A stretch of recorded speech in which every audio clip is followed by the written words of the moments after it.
March 1996, 2:47 a.m., Kensington Palace. Diana couldn't sleep. Again. She lay in bed staring at the ceiling, listening to the silence of the palace around her. Outside, somewhere in the darkness, photographers were camped out, waiting for a glimpse of her. Security personnel patrolled the grounds. Palace staff whispered about her in corners, reporting everything she did back to someone she was never quite sure who was watching. But she knew someone always was. She was trapped. The divorce negotiations with Charles were ongoing and brutal. The palace lawyers were fighting her on every point: money, titles, access to her sons. They wanted to diminish her, to reduce her to nothing more than a footnote in royal history. The press was relentless. Every move she made was photographed, analyzed, criticized. She couldn't go anywhere without being followed. Couldn't have a private moment. Couldn't breathe without someone documenting it. And her sons, William and Harry, were being pulled between two worlds. The palace was already grooming William for his future role as king, teaching him that duty mattered more than happiness. Diana watched her boys being shaped by the same system that had destroyed her, and she felt powerless to stop it. At 2:47 a.m. on a sleepless March night, Diana made a decision. She was going to leave. Not just leave the marriage, she was already doing that. She was going to leave England, entirely disappear, start over somewhere. The palace couldn't reach her, where the paparazzi couldn't find her, where she could finally be free. She sat up in bed, turned on her bedside lamp, and reached for her private notebook, the one she kept locked in her drawer, the one where she wrote thoughts she couldn't share with anyone. At the top of a blank page, she wrote 4 words: Operation New Life begins now. What Diana was planning, what she spent the next 18 months secretly organizing, was an escape so carefully designed that even the palace's extensive intelligence network almost didn't catch it in time. She was going to disappear to a country on the other side of the world. She was going to buy property under a fake identity.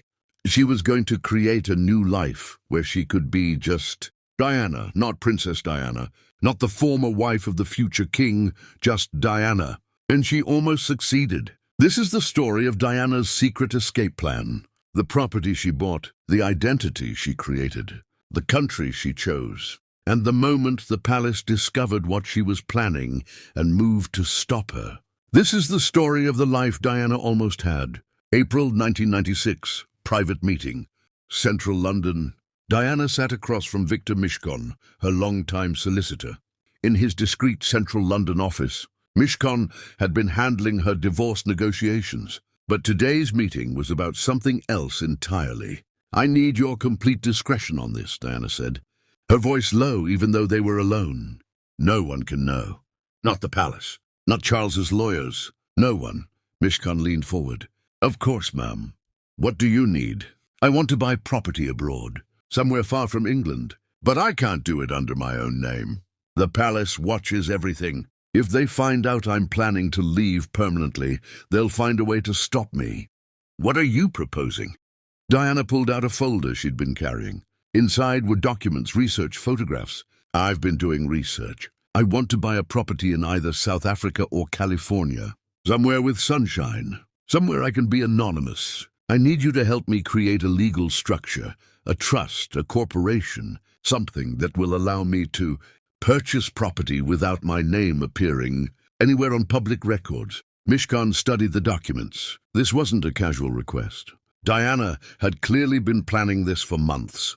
She'd researched property markets, legal structures, tax implications. This was serious. "Ma'am, what you're describing it's essentially preparing to leave the country permanently. Have you thought about William and Harry, the custody arrangements?" Diana's expression hardened. "I've thought about nothing else. I can't take them with me, not permanently. I know that. William especially. He's the future king. The palace would never let him leave. But I can have them visit. School holidays, summers. I can see them regularly without living in this prison." "And what about your royal duties? Your position?" "I don't want a position. I don't want duties. I want a life, Victor. I want to wake up in the morning without photographers outside my window. I want to go to a grocery store without bodyguards. I want to have dinner with friends without palace staff reporting it. I want to be free." Mishcon was quiet for a long moment. Then he said, "If we're going to do this, we need to be extremely careful. The palace has resources we can't imagine. Intelligence services, private investigators. If they suspect you're planning to leave permanently, they'll find ways to prevent it. I know, that's why we have to move carefully, slowly, make it look like I'm just investing abroad, not escaping." "All right, let me draw up some options. We'll create a trust structure. Offshore, probably. Your name won't appear on any public documents. We'll use my firm as the purchasing agent. It will take time, but we can do this." Diana smiled, a genuine smile, the first in weeks. "Thank you, Victor. You're giving me my life back." What Diana didn't know was that Victor Mishcon, despite his assurances of discretion, had a legal obligation he couldn't ignore.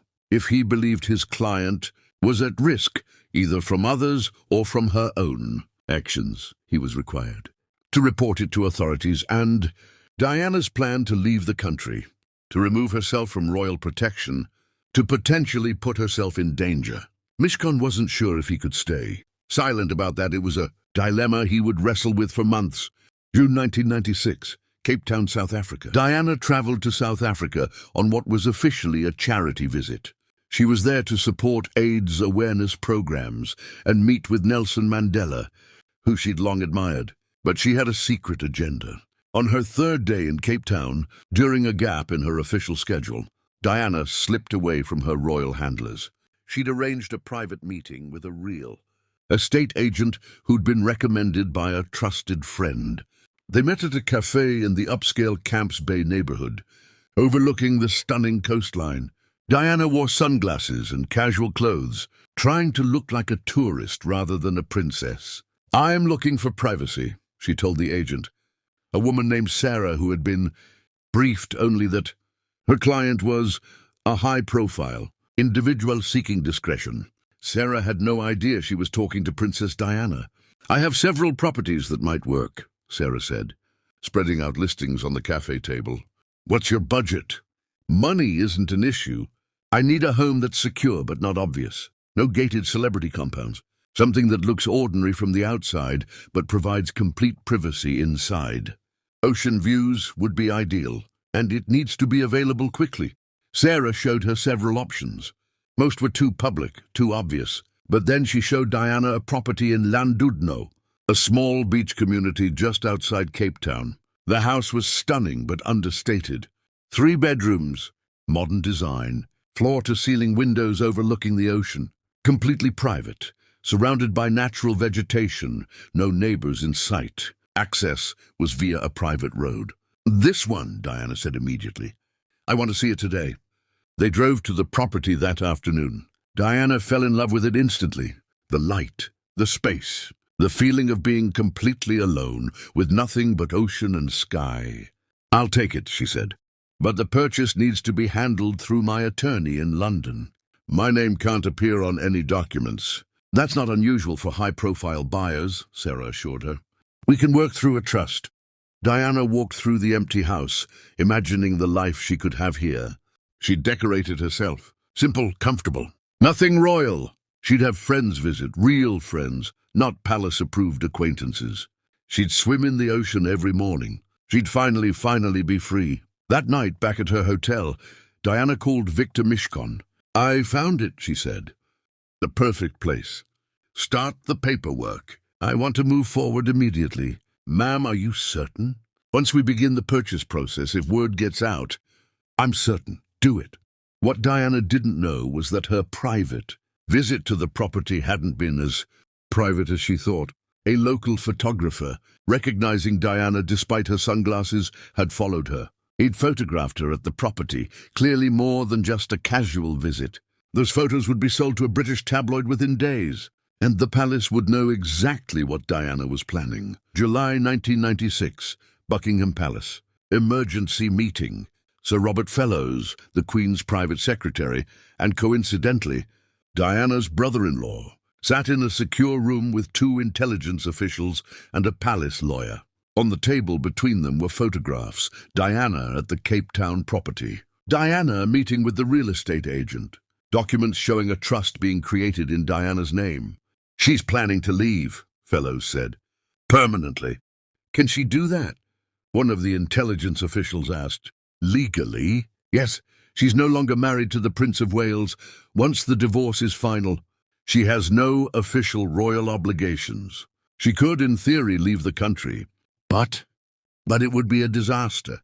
The mother of the future king living in South Africa? The palace has no control over what she says or does from there. She could give interviews, write books, reveal secrets. We'd have no leverage. What about the boys? The lawyer asked. That's our leverage. William and Harry will remain in the UK. Custody arrangements give Diana access, but the boys live here. If she moves to South Africa permanently, she loses day-to-day access to her sons. Would she really give that up? Fellows looked at the photographs. I think she's desperate enough that she might.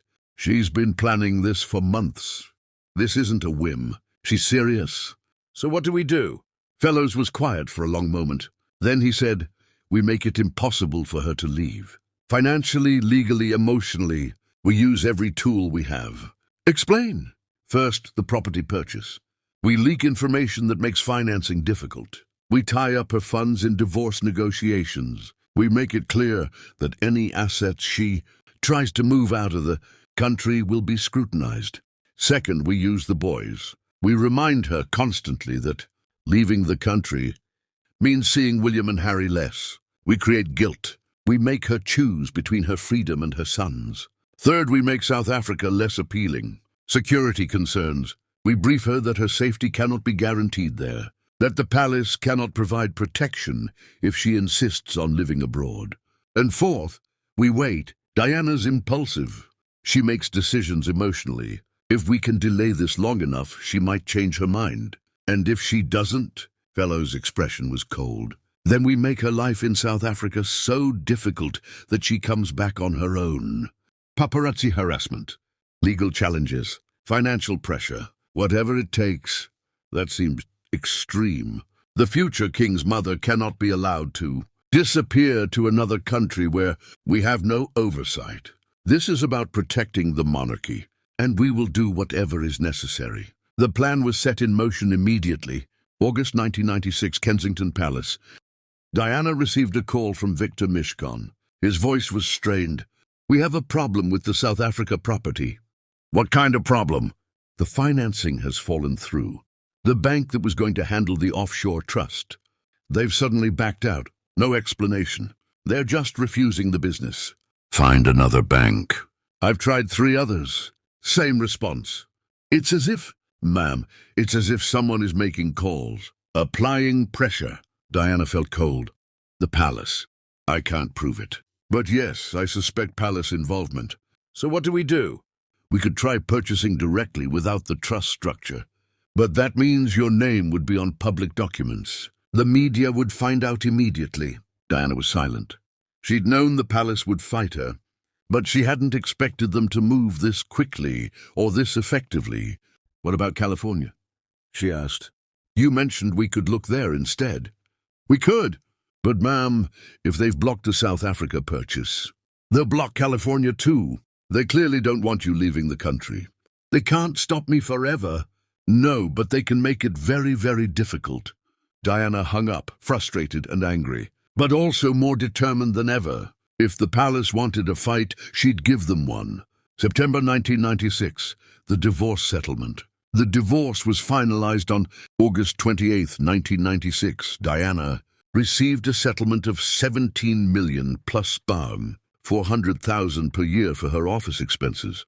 It seemed generous, but Diana's lawyers privately told her it was far less than she deserved, and the terms were deliberately designed to give the palace ongoing control.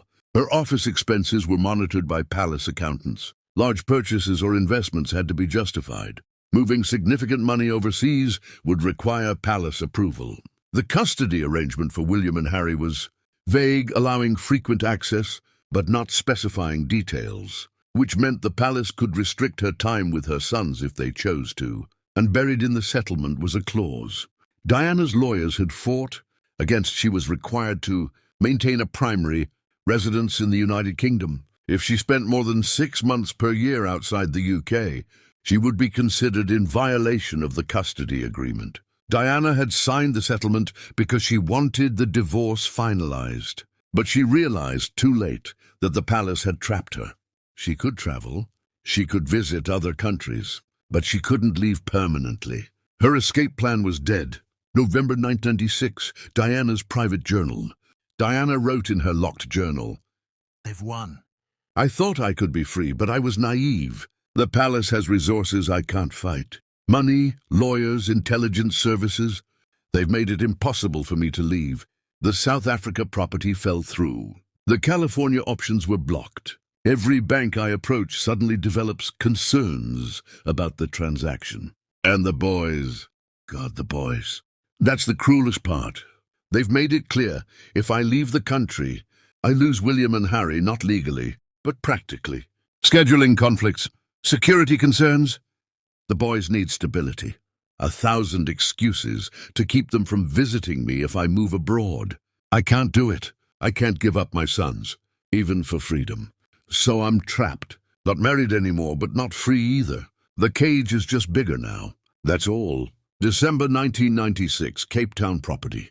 The house Diana had fallen in love with in Llandudno was eventually sold to another buyer.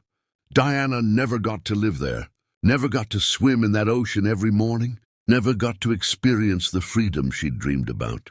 The real estate agent, Sarah, later told a journalist, "I had no idea it was Princess Diana at the time. But I remember thinking, this woman is running from something.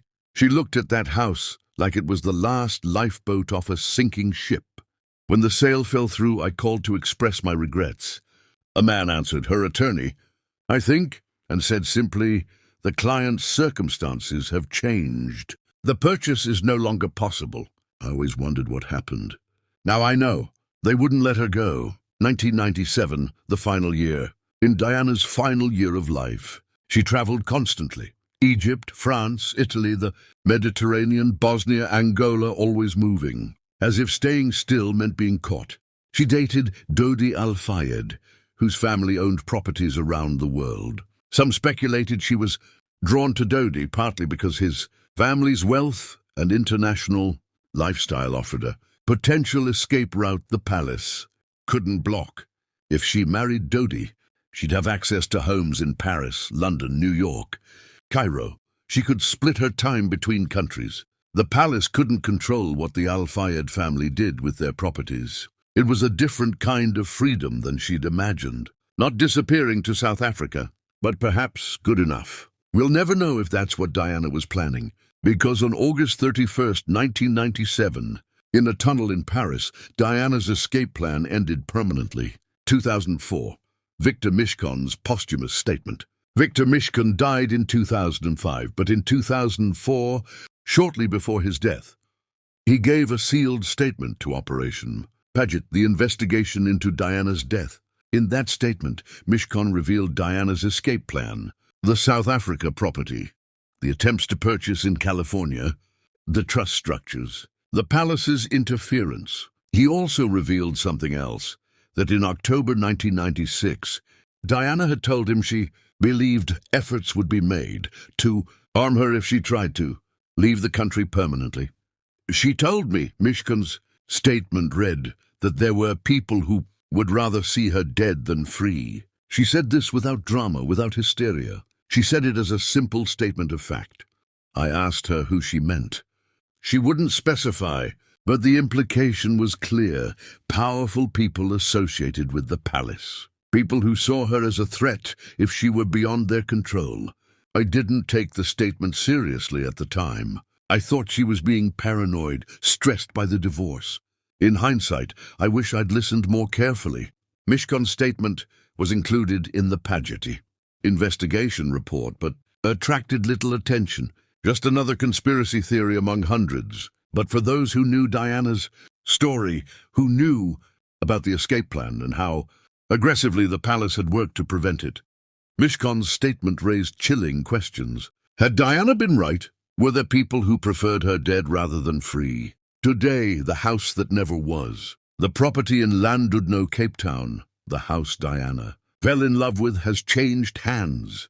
Several times since 1996, the current owners have no idea that Princess Diana once walked through those rooms, imagining the life she could have there. But sometimes people in the neighborhood tell stories about the time in 1996 when a blonde woman, clearly someone famous though they couldn't quite place her, visited the property with a real estate agent. How she'd stood on the deck overlooking the ocean, tears streaming down her face, saying, "This is it. This is where I'm supposed to be." And how, weeks later, the sale mysteriously fell through. Local legend says the house is special somehow, that it represents paths not taken, lives unlived. Diana's escape plan failed. She never got to disappear to South Africa, never got to live the quiet, anonymous life she dreamed of, never got to be just Diana.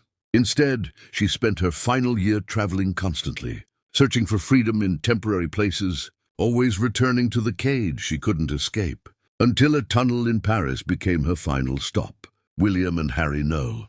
William and Harry learned about their mother's escape plan years after her death. They found references to it in her private papers. They spoke with Victor Mishkon's associates. They pieced together the story of the life Diana had tried to build. Those close to the princes say the knowledge affects them deeply.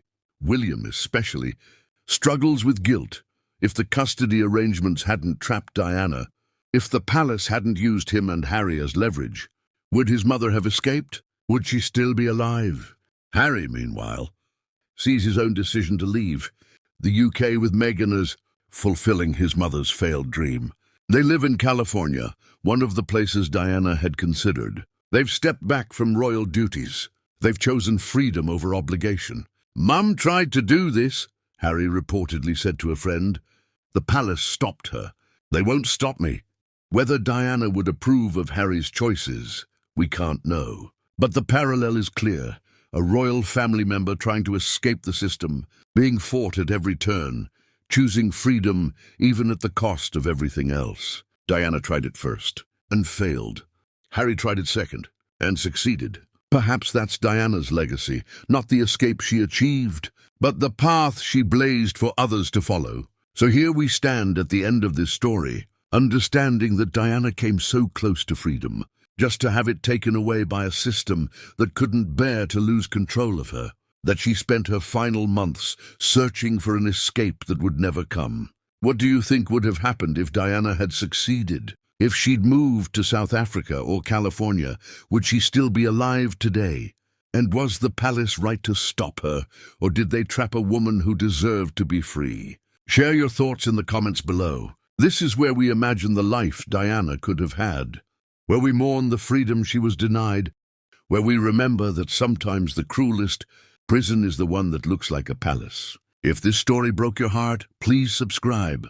There are more moments of Diana fighting for freedom, more times the palace trapped her, more evidence that she was trying to escape long before that final night in Paris. Together, we'll remember the life Diana tried to build. Together, we'll honor the freedom she was never allowed to have.